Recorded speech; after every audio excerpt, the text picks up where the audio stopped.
बहुत बहुत धन्यवाद मीडिया के हमारे साथियों। थोड़ी शांति, थोड़ी शांति, बैठ जाइए।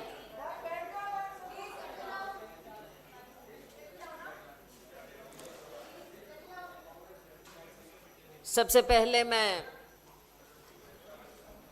परिचय देना चाहूँगी, हालांकि आप सब जानते हैं हमारे उत्तराखंड के पीसीसी प्रेसिडेंट गणेश गोदयाल जी,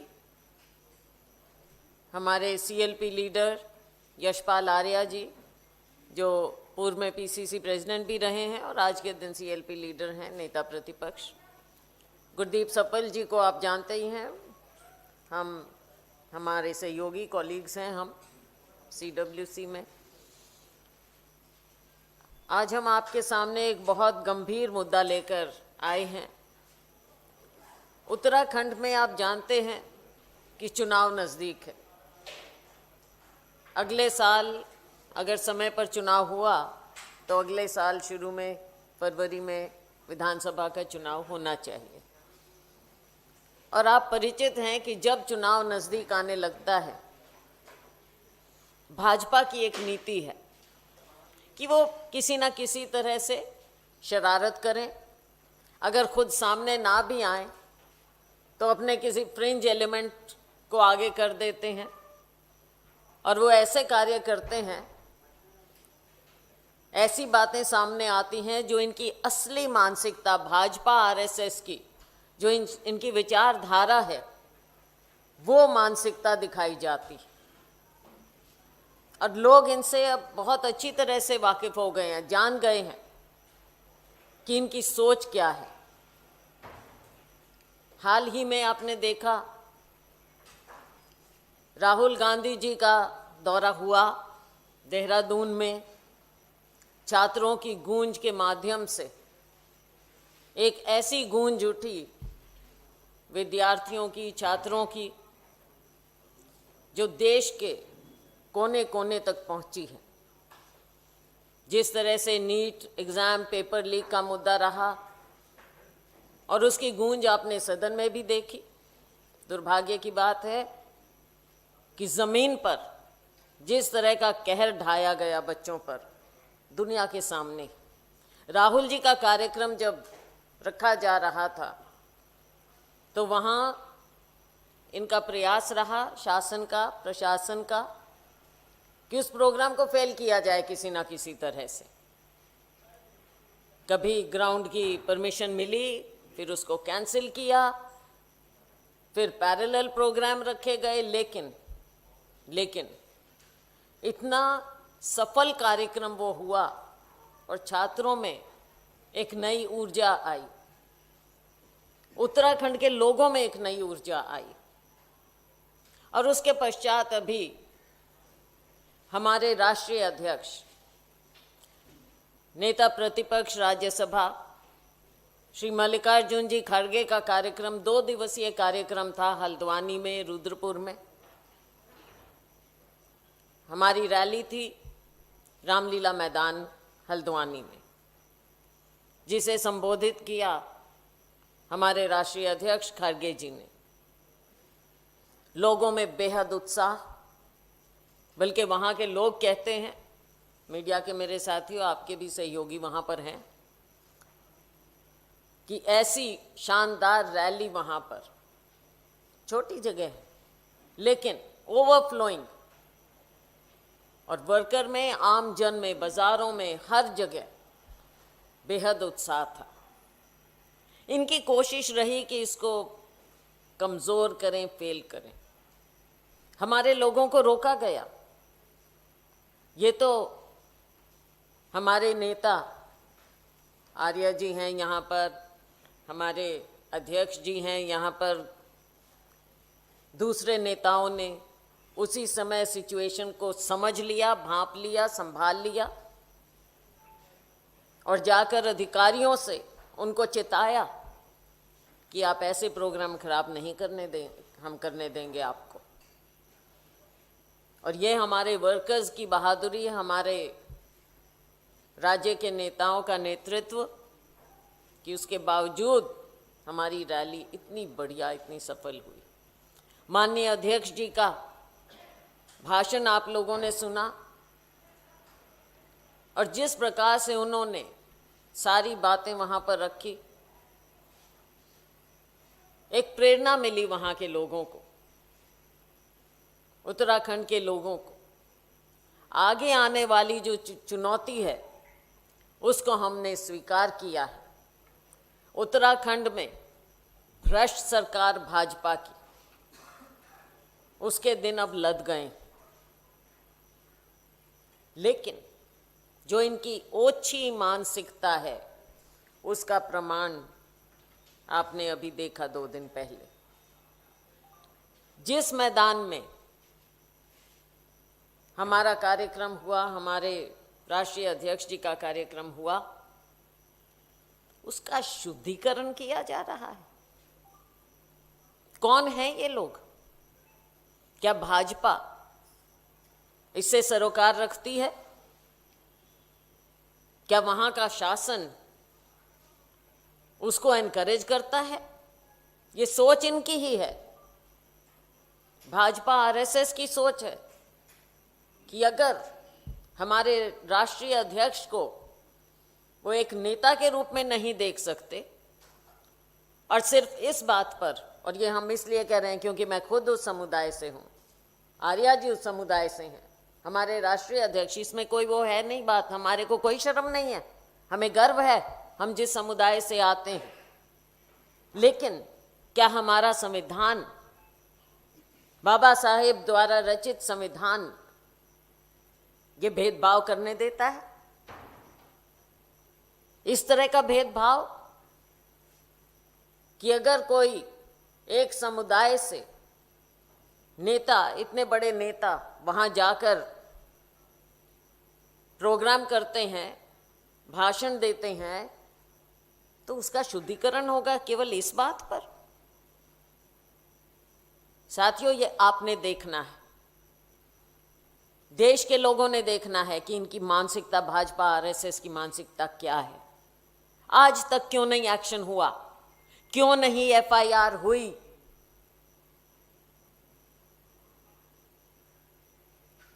अगर एफआईआर हुई होती तो हम समझते कि शायद कुछ गड़बड़ हुई हो, लेकिन अभी तक कुछ नहीं, कोई एक्शन नहीं। तो साइलेंस का मतलब ही तो ये है ना कि वो उससे पूरे सहमत हैं। ये भाजपा आरएसएस की सोच, उत्तराखंड की भाजपा सरकार, वहाँ के मुख्यमंत्री धामी जी और केंद्र का इनका नेतृत्व हमें बताए। केंद्र का नेतृत्व, खुद माननीय प्रधानमंत्री जी इसका जवाब दें, उनको जवाब देना होगा। चुप रहने का मतलब है आप सहमत हैं, नहीं तो आप बोलते कुछ, नहीं तो आप निंदा करते कुछ, नहीं तो वहाँ पर एफआईआर होती, नहीं तो वहाँ पर एक्शन होता। कुछ नहीं हुआ, इसका मतलब ये भाजपा आरएसएस की ओछी सोच, ये सब हर जगह ये फैला रहे हैं, नफरत फैलाई जा रही है। उत्तराखंड के लोग इन्हें उचित जवाब देंगे। हम अपनी पार्टी की ओर से हर फोरम पे, ज़मीन से लेकर ऊपर तक, हम इस बात को लोगों में उजागर करेंगे और इसके खिलाफ हम आवाज़ उठा रहे हैं और उठाएंगे। मैं अब चाहूँगी कि हमारे पीसीसी प्रेसिडेंट चंद शब्द बोलें, उसके पश्चात हमारे सीएलपी लीडर और सप्पल जी भी बोलेंगे। धन्यवाद। Thank you ma'am.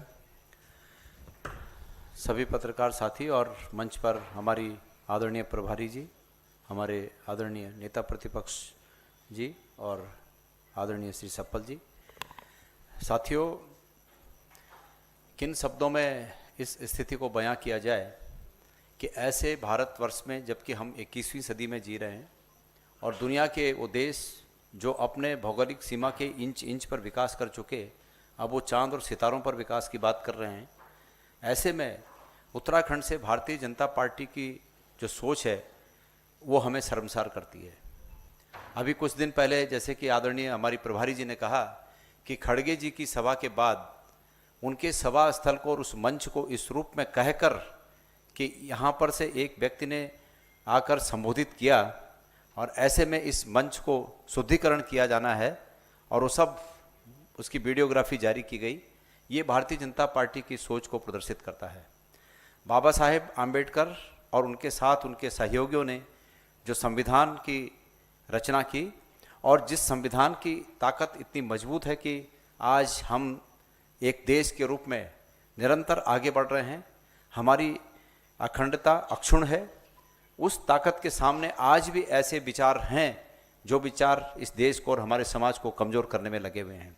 हम हल्द्वानी में हुई इस घटना की कड़ी निंदा करते हैं, भर्त्सना करते हैं और प्रदेश कांग्रेस कमेटी के अध्यक्ष होने के नाते मैंने अपने सभी संगठन के सभी जिलों को यह ऐलान किया है कि इस भावना का पुरजोर विरोध किया जाए। समय पर कल आज लगातार ये बातें जारी हैं कि हम वहाँ इसका विरोध करेंगे।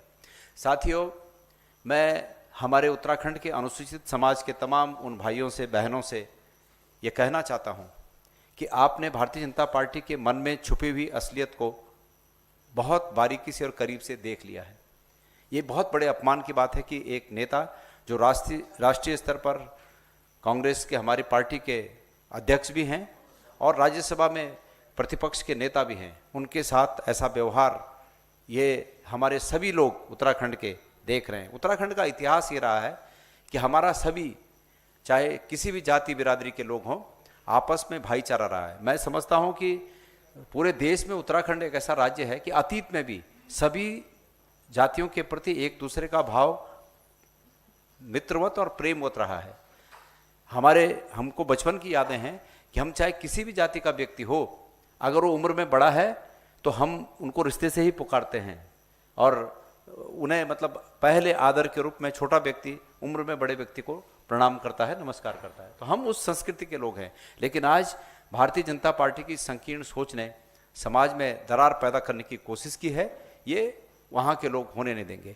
मैं एक अंतिम में एक वाक्य कहना चाहता हूँ कि हमारे अनुसूचित जाति के भाइयों से, बहनों से और युवाओं से मैं ये कहना चाहता हूँ कि अतीत में जिन संघर्षों के साथ आज ये समाज इस स्थिति तक पहुंचा था कि सबको समानता का अधिकार मिले, आज उस स्थिति को खंडित करने की बीजेपी की कोशिश है। इसलिए जब भी कभी कोई उन्हें प्रोत्साहित करे, उत्साहित करे कि वो बीजेपी के समर्थन में आगे जाएं, तो आगे जाने से पहले बाबा साहेब आम्बेडकर जी की प्रतिमा के सामने जरूर खड़े हों, उनकी मूर्ति के सामने जरूर खड़े हों और इस विचार को अपने मन में लाएं कि बीजेपी का समर्थन करने हेतु जाने से पहले इस बात का विचार करें कि उनके इस कदम से ये भारत की, हमारे पूरे समाज की जो एकता, अखंडता और समाज को एक साथ आगे बढ़ने की जो संविधान की भावना है वो हतोत्साहित होती है। इसलिए कदमों को रोक दें।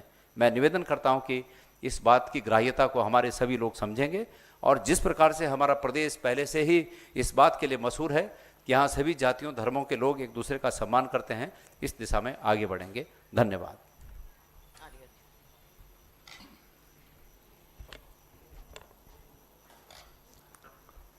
हमारी प्रभारी आदरणीय शैलजा जी, हमारे प्रदेश कांग्रेस कमेटी के सम्मानित अध्यक्ष गणेश गोध्याल जी,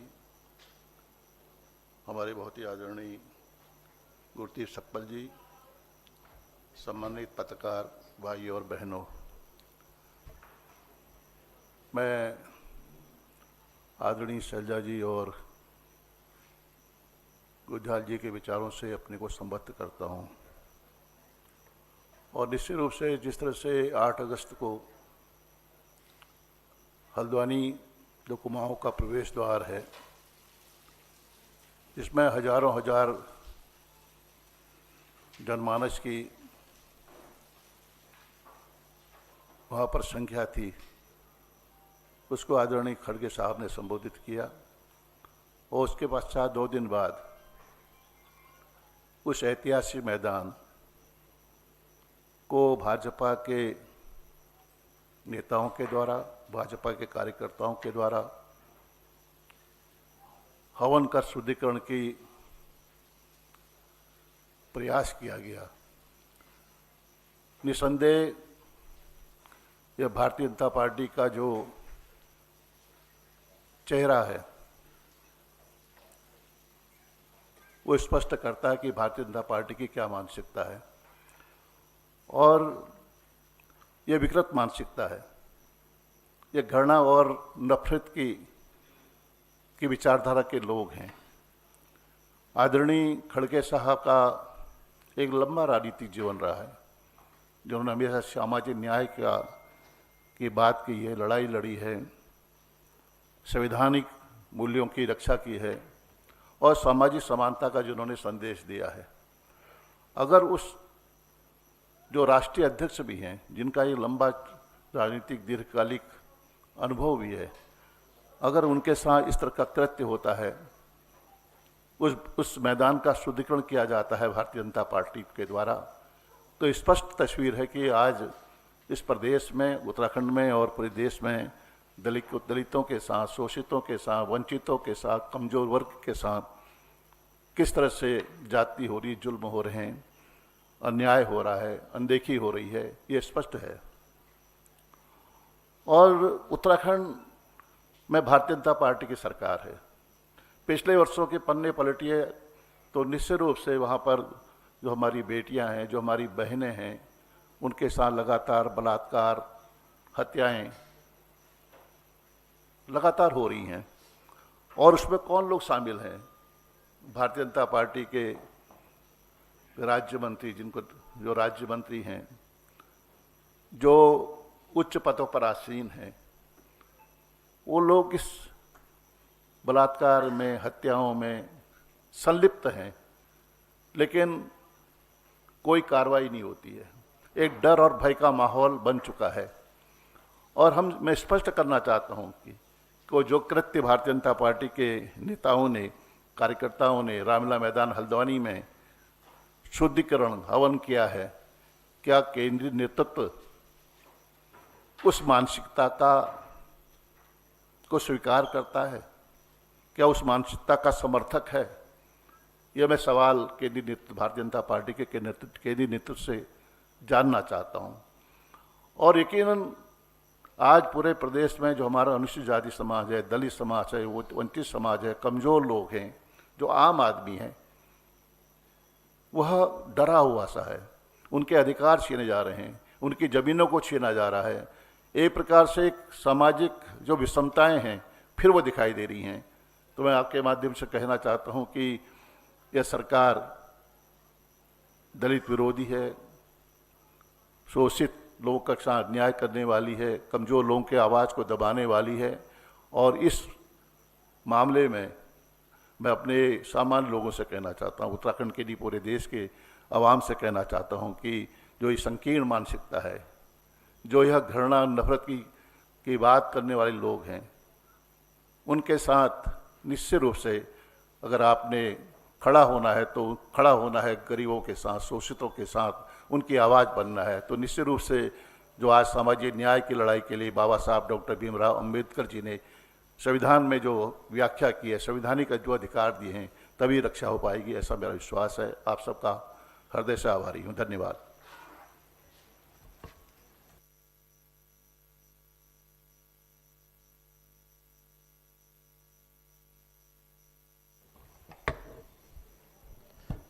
शुक्रिया हमारी आदरणीय शैलजा जी, उत्तराखंड के प्रदेश अध्यक्ष गणेश गोदियाल जी, हमारे नेता विपक्ष उत्तराखंड में फॉर्मर स्पीकर यशपाल आर्या जी, और आप सभी साथी लोग। जब भी ऐसी कोई बात होती है तो बीजेपी ये कहकर उससे बचने की कोशिश करती है कि फ्रिंज एलिमेंट है, पर होता क्या है कि ये फ्रिंज एलिमेंट जो काम करती है वो उनकी केंद्रीय सोच को दिखाती है।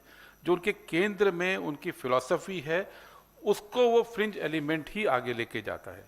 अगर ऐसा नहीं होता तो इतने दिन हो गए इस बात को, 3 दिन हो चुके, अब भारतीय जनता पार्टी की वहाँ गवर्नमेंट है, उसको खुद ब खुद इसका संज्ञान लेना चाहिए था, खुद ब खुद इसको इन्वेस्टिगेट करना चाहिए था और अब तक उस पर कार्रवाई हो जानी चाहिए थी। लेकिन जिस घटना ने सबको झकझोर दिया उस घटना ने धामी सरकार की आत्मा पे कोई किसी प्रकार का प्रभाव नहीं डाला, वो चुपचाप बैठे रहे। आज जब माननीय खड़गे जी ने राज्यसभा के अंदर इस मुद्दे को उठाया तो आज बीजेपी के पूर्व अध्यक्ष और केंद्रीय मंत्री नड्डा जी ने बोला कि हम जांच करेंगे। सवाल ये है कि ये जांच खुद ब खुद अभी तक क्यों नहीं हुई। सवाल ये है कि खड़गे जी ना केवल कांग्रेस के अध्यक्ष हैं बल्कि राज्यसभा के अंदर नेता प्रतिपक्ष भी हैं, और होम मिनिस्ट्री जिसकी जिम्मेदारी है कि संविधान अक्षर अक्षर लागू हो, वो होम मिनिस्टर की आत्मा पर कोई कचोट क्यों नहीं हुआ कि देश के लीडर ऑफ अपोजिशन, जिनका पीछे 60 साल का एक स्वर्णिम इतिहास है जनता को सेवा करने का, जनता का प्रतिनिधित्व करने का, अगर उनके साथ हुई ऐसी घटना को लेकर देश के होम मिनिस्टर आज तक चुप बैठे हैं, तो क्या वो केवल और केवल इसलिए होम मिनिस्टर हैं कि देश की युवा जेन ज़ी के ऊपर आप अत्याचार करें, आप संसद से भागें? लेकिन जो जिम्मेदारी आपको मिली है संविधान के तहत, उसको ना तो होम मिनिस्टर पूरा करते हैं अमित शाह, ना उत्तराखंड के मुख्यमंत्री धामी इसको पूरा करते हैं। 15 अगस्त आ रहा है, स्वाधीनता दिवस है। स्वाधीनता दिवस के साथ साथ हमारा संविधान जुड़ा है जिसने तय किया था कि इस देश के अंदर सब बराबर होंगे। पुष्कर धामी, वो गलत बोल गया था मैं। ये संविधान ने तय किया था कि सब लोग बराबर होंगे, और सदियों से जो छुआछूत थी उससे हमको निजात दिलाने के लिए बाबा साहेब का, नेहरू जी का संविधान जो है वो आज सबके सामने है। और आज़ादी के एक दिवस के एक हफ्ता पहले आप इस तरह की हरकत करते हैं, तो मेरा केवल और केवल देश के युवा वर्ग से ये कहना है, क्या आप देश के अंदर ऐसा रेसिज्म चाहते हैं? क्या आप एक ऐसा भारत चाहते हैं जिसके अंदर आज भी छुआछूत हो, रेसिज्म हो? Thank you ji. Thank you. हाँ जी, हम सप्पल जी और मैं बैठे हैं, हमारे पीसीसी सीएलपी को कहीं जाना है अभी। आप पूछ लीजिए। मैम, आप लोगों ने बोला कि वहाँ पे सरकार बीजेपी की है और ये बीजेपी द्वारा करवाया जा रहा है, लेकिन आज खुद जेपी नड्डा ने संसद भवन में ये स्पष्ट किया कि बीजेपी का इसमें कोई इन्वॉल्वमेंट नहीं है, और उन्होंने बल्कि ये भी कहा कि अगर ऐसा कोई इंसिडेंट हुआ है तो उसकी इन्वेस्टिगेशन कराई जाएगी। आप लोगों के पास क्या तथ्य हैं कि ये बीजेपी द्वारा करवाया गया है? पहली बात, बीजेपी तक आप बाद में जाएंगे, पहले आप ये बताइए कि बीजेपी शासित प्रदेश में इस तरह की हरकत होती है और ये अनभिज्ञ हैं, इन्हें मालूम नहीं कि क्या हुआ है, और फिर ये कह रहे हैं अगर किया है हम इसकी इन्वेस्टिगेशन। तो ये क्या इनकी आंख और कान बंद हैं? इनके पास कोई न्यूज़ नहीं जाती इनके शासित प्रदेश में क्या हो रहा है? सबसे पहले इस बात का जवाब चाहिए हमें। और हमारे नेता प्रतिपक्ष राज्यसभा वहाँ पर एक रैली करके आते हैं और उनके बाद ये हुआ है, तो राज्य सरकार को कुछ मालूम ही नहीं है। इतनी निकम्मी सरकार है क्या उत्तराखंड की? और रिपोर्ट यहाँ तक ऊपर तक कुछ नहीं आती। और अगर इन तक रिपोर्ट आई तो इन्होंने पूछा क्यों नहीं अपनी राज्य सरकार से कि ऐसा कुछ क्यों हुआ है?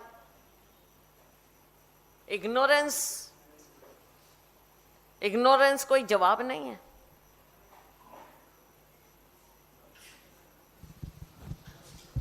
मैम, शैलजा जी। कौन है?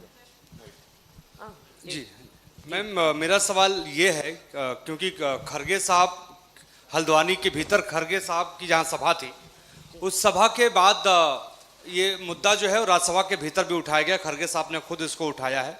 जेपी नड्डा ने जिस तरीके से जवाब दिया, उन्होंने कहा है कि भारतीय जनता पार्टी का कोई उसमें लेना देना नहीं है, हम इसकी जांच करेंगे, हमें खेद है।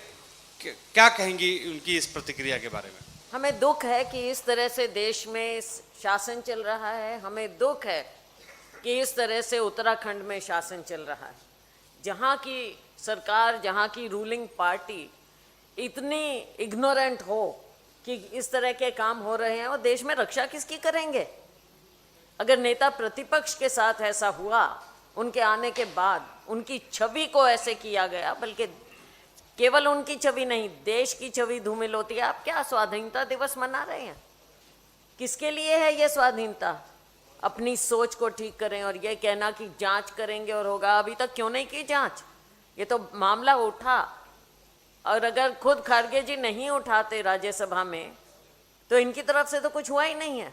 इतना बड़ा अपमान और उसका ये जवाब, और इसका जवाब जनता देगी, उत्तराखंड की जनता देगी। जी इनका करके I'll just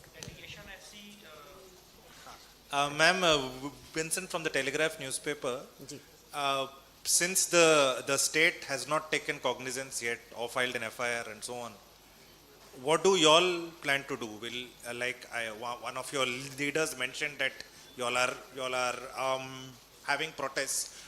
What exactly there are are y'all doing? other avenues, absolutely. There are other avenues also, and everything that can be done will be done.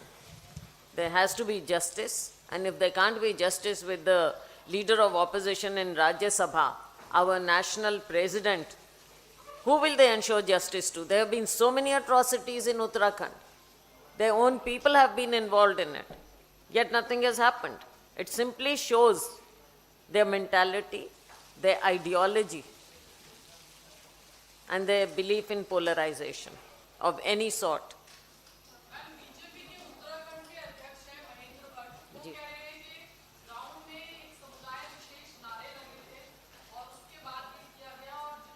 अच्छा, अब ये डिफेंस है इनका, पहले तो कभी ये बात आई नहीं, वहाँ पर पूरी रैली हुई है, लाइव टेलीकास्ट हुआ है, तो अब ये डिफेंस में सोचकर ये बात कह रहे हैं। अल्टीमेटली तो वहीं आ जाती है ना इनकी मानसिकता कुछ लेना देना नहीं, असली बात कुछ, निशाना कहीं और।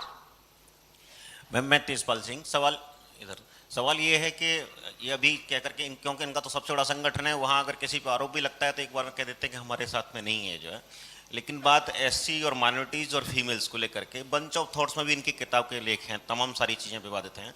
तो मेरा सवाल ये है कि जहाँ जहाँ बीजेपी की सरकार लगातार बढ़ती जाएगी, ताकत बढ़ती जाएगी, तो क्या एससी और फीमेल्स के लिए खतरा भी उतना ही बढ़ेगा? खतरा इतना पड़ा हुआ है, आपने देखा, बार बार देखा, अनेक राज्यों में देखा जहाँ पर इनका शासन है, ये कहते कुछ हैं करते कुछ हैं, इनके लोग जहाँ पर उसमें संलिप्त होते हैं कोई एक्शन नहीं होता, और ये तो कहते हैं हम तो किसी के खिलाफ एक्शन लेते नहीं। इनके अपने लोग, इनके मंत्री, इनके पदाधिकारी जहाँ पर होते हैं, आपने देखा यूपी में भी देखा, आपने उत्तराखंड में आप देख रहे हैं, कहाँ कौन सा एक्शन होता है। ये इनकी सोच है, इनकी मानसिकता है।